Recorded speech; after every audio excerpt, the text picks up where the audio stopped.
right, everybody, welcome back to the Aperture Assassin channel. I'm your host, Liam Douglas, and in this episode, I want to remind you not to listen to or become a camera snob. Now, what do I mean by that previous statement? Well, a camera snob is someone who thinks their brand of camera is the end-all, be-all in the universe.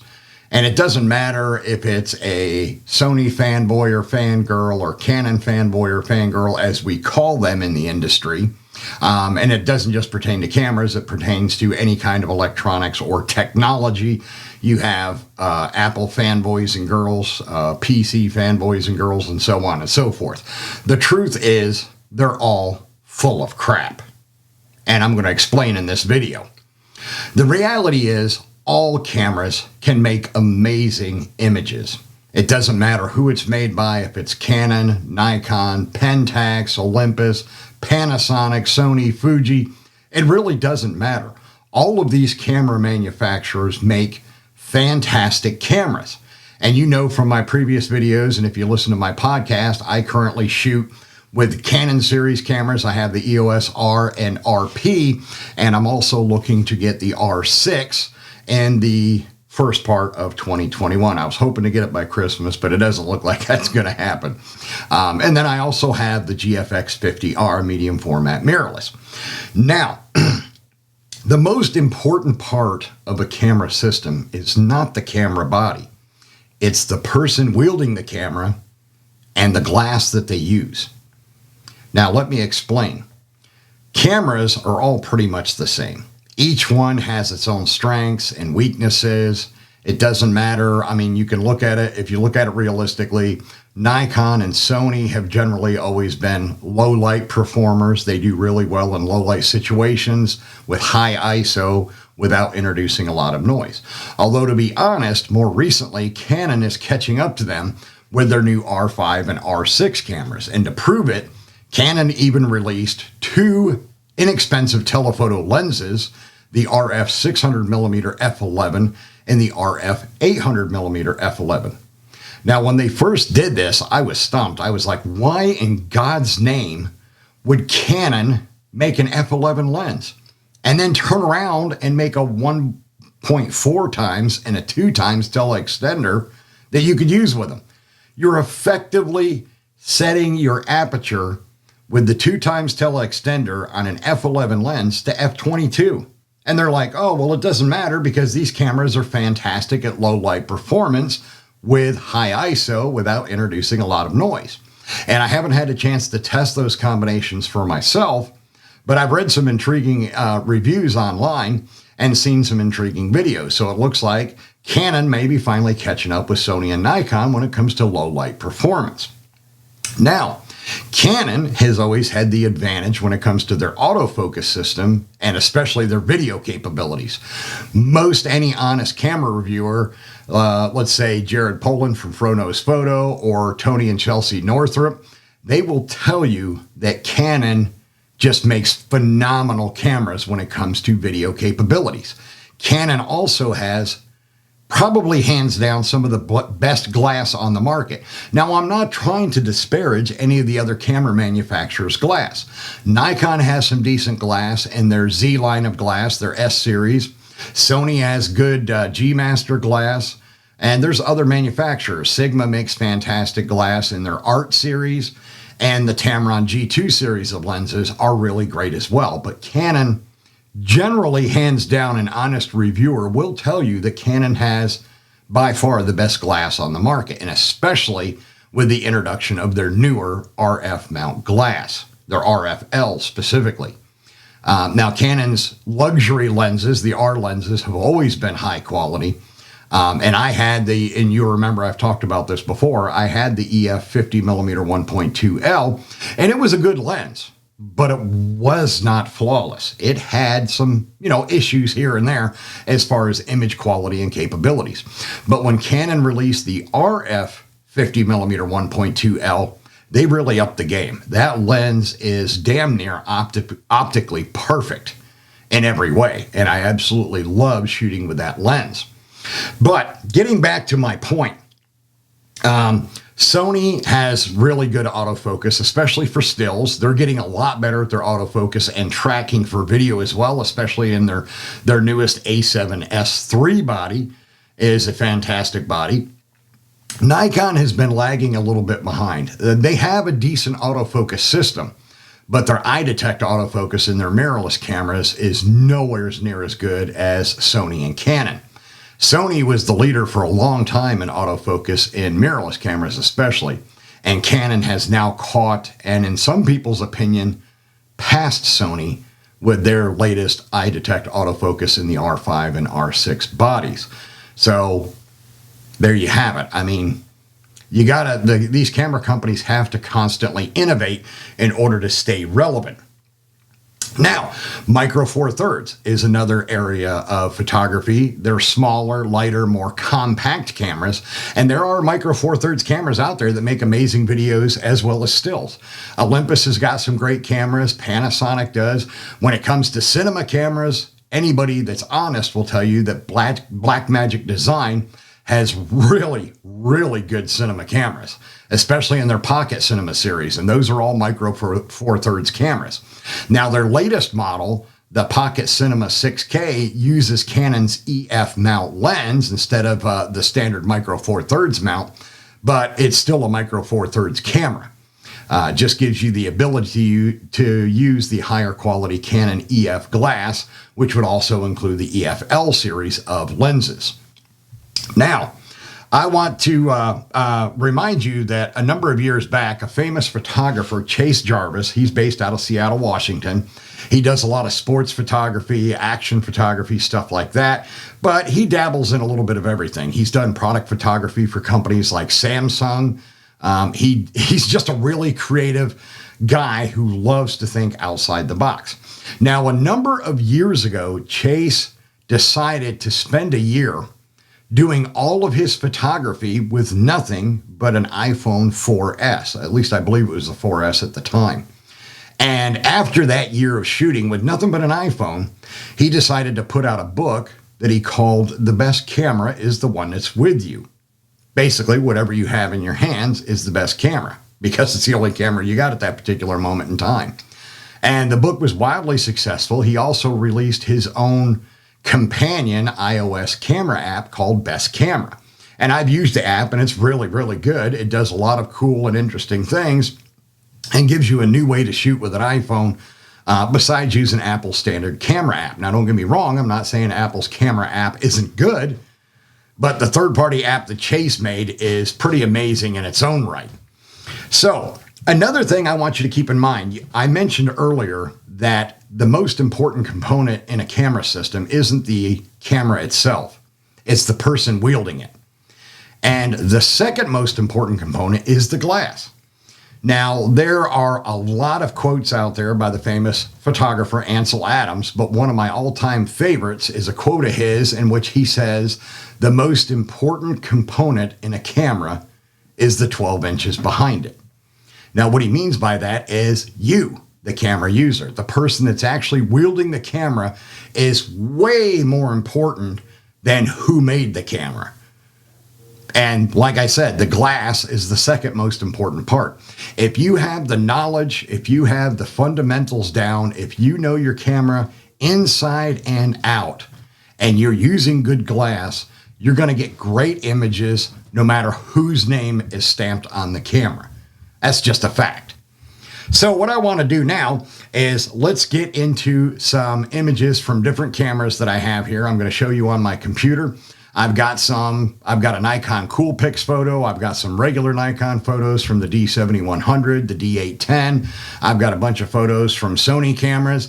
I believe my friend John Harvell that sent me the Sony photos, I think he's using the A7R III. I don't think he's upgraded to the R4 yet. I've also got some Canon and Fuji images, which are my own, shot with the EOS R and the Fujifilm GFX 50R medium format mirrorless. I tried to find somebody that could supply me with a few images from a Panasonic as well as Pentax, but I didn't have any luck. I don't know too many people that shoot with either of those systems. So let's jump in here on the computer and take a look at the images, and you can see for yourself exactly what I'm talking about. the images from different camera systems. Now, a friend of mine from Facebook, Diane Johnson, she sent this first one here, which was captured with a Nikon Coolpix, which is just a basic point and shoot camera. She captured this on the beach. As you can see, I mean, this is a really great image. There's a lot of detail here. If we can even zoom in a little bit to get a little bit closer to the detail. Oops, I did that wrong. But anyways, there we go. You can see the grains of sand. Now, granted, it's not super detail. It's not a super high resolution camera. But, I mean, let's be honest, looking at the image, this is a pretty impressive image taken with just a basic Nikon Coolpix point and shoot camera. Now, if we move on, she also sent me some photographs that she took with her Nikon D810. This is a beautiful landscape shot. I mean, just look at the incredible colors in this image. I mean, they're phenomenal. And the detail in the road as it curves up around the bend. And of course, you can tell this was taken in autumn of 2019. But just some really beautiful, fantastic colors and lots of detail in this image. Here's another one that she shot with her D810. That's an architectural shot of a skyscraper. I really love this, especially in black and white. I think it looks really amazing. I just love the design of this building. I'm not sure where this was taken, but it's just a really strong image in my opinion. It's a great composition, and I love the fact that she converted it to black and white. I think it makes it really stand out. Now, here is an image that she shot with her Nikon D7100. Again, look at the amazing detail in this image and the color. I mean, it's just fantastic. And you got the background blur or bokeh back here in these objects that are blurred in the background. Just another really strong image. And she gave me a few more. Here's one of a hummingbird that she captured also with the Nikon D7100. You have great detail in the hummingbird. You can make out all of his little spots as he's headed in towards a flower. And she did a great job of freezing the action here. I would assume she was probably using like a 1/1000th of a shutter speed or maybe even higher in order to freeze his wings and have them be fairly sharp like that. This is another one that she took with the D7100 with a collection of seashells. And I just really love this image. It's a great image. I love that she did it with a black background so that the seashells really stand out. You can see a lot of detail in the lines here within the shells themselves. It's just another really strong image. And she should be really proud of these. These are some great images. Now, she did give me two more. She was able to help me out in two different departments for this video. So here's a landscape shot she took with an Olympus Pen Micro Four Thirds camera. And this is a beautiful shot of the bridge. You can see the sailboat here in the foreground, a buoy back here. And then, of course, another bridge off in the distance and some ships back here, boats and ships. Not sure where this was taken. This almost looks like the bridge over Savannah. And it might be. I can't remember if she's one of my friends from Georgia or not. She might be. And I apologize. I just don't remember off the top of my head. And here's another fantastic shot she got with her Olympus Pen. Great shot of this little boy on a slip and slide, water slide in his yard. And you can see all the detail in the water droplets from the sprinklers that are part of the slide system.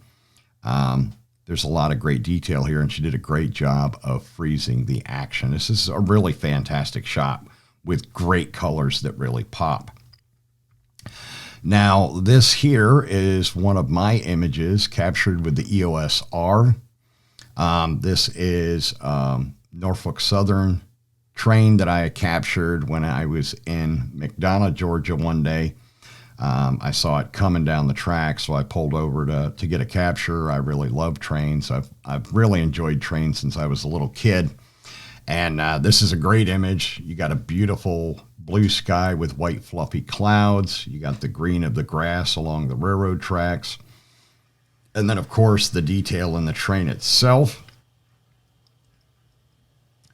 And let's go on to another one of my shots with the EOS R. This is a landscape shot that I captured at a lake in Ackworth, Georgia. I believe I took this one in 2019 during the summer. You can see there's a lot of people at the park that day. There's a lot of cars on the other side of the trees here. But again, a beautiful blue sky with white clouds. Now, I didn't do this as a long exposure, so that's why the water's kind of choppy, because there was a bit of a breeze blowing that day. If I'd used done it as a long exposure with a good neutral density filter, I could have made this water smooth as glass, as I mentioned in my lens filters episode. We have this one here, also taken with the EOS R. This is my daughter Heather and her boyfriend Tim. They were down in May of 2020, earlier this year, over Memorial Weekend, and I captured this at Sweetwater Park. Great colors there, lots of detail. We have this one from my EOS R. This is kind of a candid photograph I took when my wife and I were on vacation back in August and September. We were back home visiting family and friends in Pennsylvania and New York, and I did a senior portrait shoot for this young man. His name is Devin Page. He's the son of a couple of my classmates from high school. This was just a casual, candid shot I captured with my EOS R that he could use on his Facebook and other social media if he wanted to with his mountain bike. Great image, a lot of detail in the sky again and the trees. The next one with the EOS R, this was a little deer, a young deer that I shot on the drive up to my mom's house in Pennsylvania. I just thought it looked really unique with all the white it had in its body coloring, because generally white-tailed deer are mostly brown except for their white tail, where this baby had quite a bit of white in its body, and I thought that was unique. And the last image I included for my EOS R, I shot this one at the Pennsylvania Grand Canyon during our vacation as well. It was kind of overcast and cloudy and foggy and rainy that day. But you can see the river running down through the Pennsylvania Grand Canyon here. And of course the clouds and fog and the green of the trees. And you can see that the trees are starting to change. This was as we were getting into mid-September. Which is normal for northeastern Pennsylvania for the foliage to be changing by mid-September. Now here, I'm going to show you some images from my friend John Harvell. He was also one of my classmates at the Art Institute. He loves to do sports and fitness photography as well as fashion photography. So this is a great image he has of a guy working out in his gym. He's got a big hammer over his head that he's going to strike this tire with. And you can see this guy's in really good shape. I mean, this guy's got some really, really defined abs, you know, really strong legs and arms. This guy's in really good shape, and this is a fantastic shot. Now, John, like I said, likes to shoot with the Sony. He uses a Sony system. I believe he's using the A7R3 right now. I don't think he's upgraded to the R4 yet. But I have quite a few of his images here. Just because I really love his work. Here's one of his fashion shoots, and it's really great. This woman's got a beautiful blue dress on. I love the sky and the sunburst right here. And it looks like she's holding the sun in her hand. It's just a really, really awesome shot. And you got all the detail in the sand down around her feet where she's standing. And, of course, the mountain in the background. And let's see, the next image John sent me is this one here. This is another great fashion photo, another shoot on the beach or in the desert. I'm not sure which. I think it's at the beach. I think he's just shooting in a way that you can't see the ocean. But I would have to double check with him. I love the coloring in the sky, especially down here. You can tell this is at sunset. And John does a great job of using his lights. He's gotten really good with his lights, with his off-camera flash. And he's got a fantastic image of her where her back has plenty of light on it and the side of her face. So you get lots of detail there. And You can even make out her tattoos. She's got some colorful tattoos. Another strong image. Now, I love that green dress. It's a very pretty dress. Another one I have from John here is this young lady, again, on the beach. He loves to shoot on the beach and in sand. It's one of his favorite mediums to use as a background for his photography. And you can see she's got sand in her left hand, and she's letting it pour out back onto the ground. And she's got this lovely white dress on. And you can see all the details in her arm tattoos. Just another really, really fantastic image by John Harvell. Next one we have, this is an underwater shot, which is really cool. He started getting into this more recently. So this lady is wearing a beautiful dress, and this is actually underwater in a swimming pool. You can tell by the background. You can make out the coloring in her tattoos. It's just a really great image. She's looking right at the camera. The lighting is really great. This is just an all-around fantastic image. John is an extremely talented photographer. And then we have this one here where the young lady is laying on her side on the rocks. I don't know how comfortable that would have been, but she looks like she's pretty fit, so it might not have bothered her. And she's obviously a dancer. She's got ballet shoes on, and she's holding her one foot with her leg up above her head. Great image, and I love the casual outfit that she's wearing. I think that might be the same young lady that was in the white dress in that earlier shot from the looks of it. Here's another great shot that he has. This one, standing on the rocks again, that's got to be rough on the feet. I would think this one looks like it was done at a lake. John lives out in California, so he has access to a lot of beautiful scenery. I really love the color of her pink outfit. The way it pops is just really fantastic. I like her hair. The lighting on her face and on her body is just phenomenal. John is definitely one talented photographer.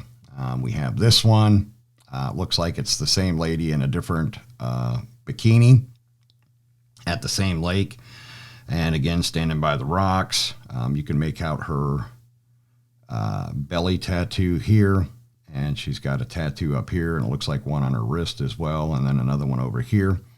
I like the pop of the orange in the headband that she's wearing. Really great. And the next one we have is these two young ladies in their bikinis.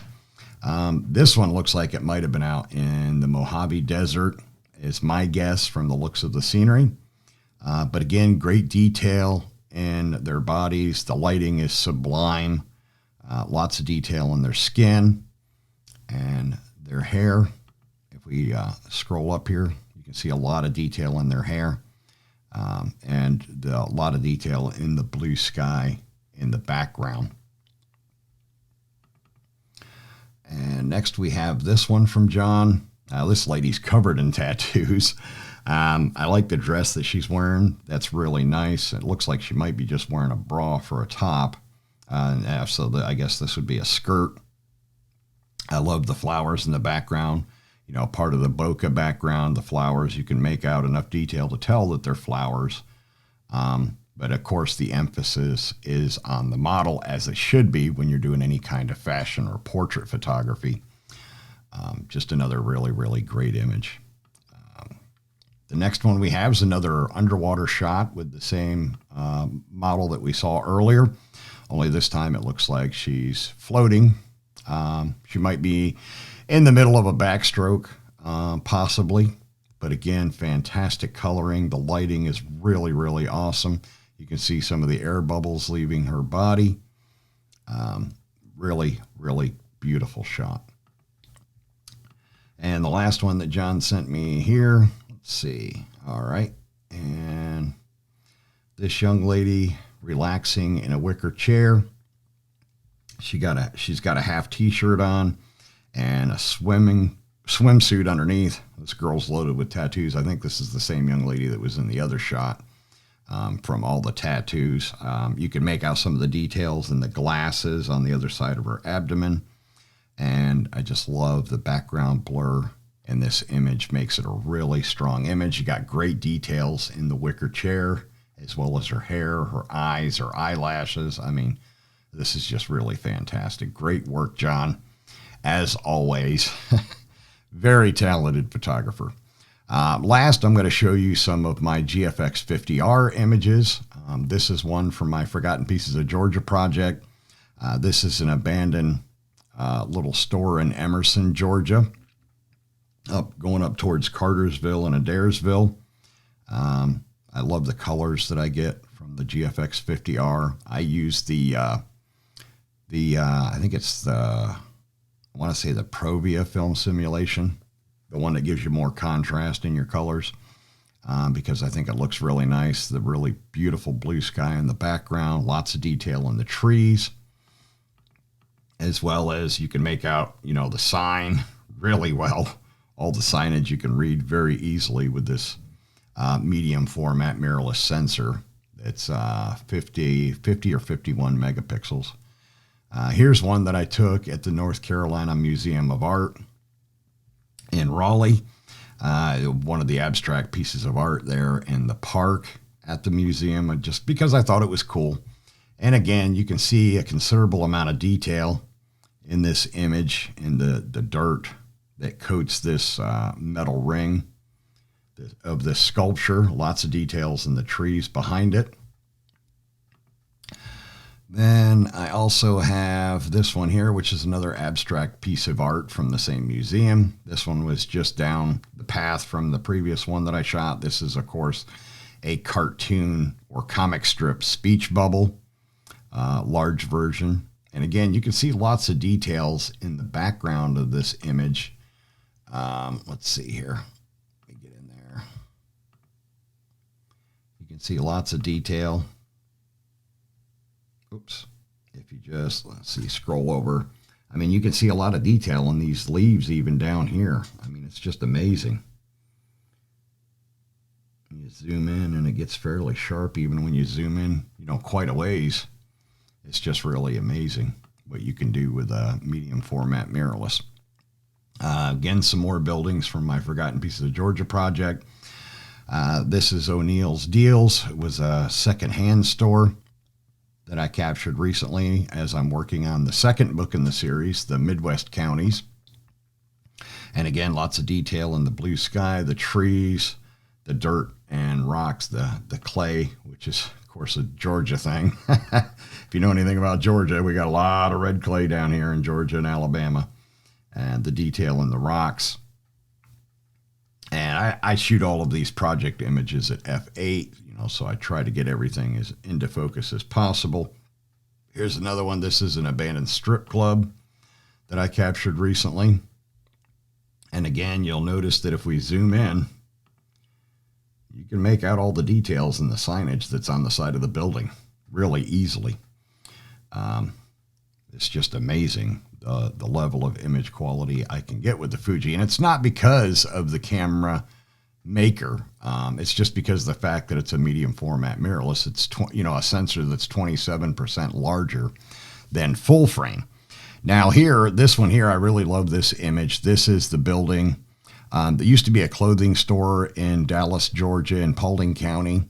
It closed, and then in 2019, summer of 2019, somebody came in and put all this signage up, but it never opened for business. And then I found out why earlier this year in May, when CW released its new DC Comics TV series Stargirl. They actually used this building as a filming location for Luke Wilson's character, which is Stargirl's stepdad in the series. And I also selected this one to use for the cover of my first book, the Forgotten Pieces of Georgia series, Forgotten Pieces of Georgia, the Northwest Counties. So that's another great image, great detail in the sky and in the brick. Let me go back in here just a second, and we can zoom in. And as you can see, there's just a lot of detail with that medium format mirrorless sensor. Look at all the detail you can make out in the bricks. I mean, it's just a really fantastic system to shoot with because of the fact that it's larger than full frame. It's not as big as the old school medium format film cameras, but it is 27% larger than a standard 35 millimeter full frame. So you do get a tremendous amount of additional detail. All right, so as you can see, you can get amazing results with a wide variety of cameras. I showed you sample images from Nikon Coolpix, Nikon crop body DSLRs in the 7100 series, their full frame DSLR in the 810 series.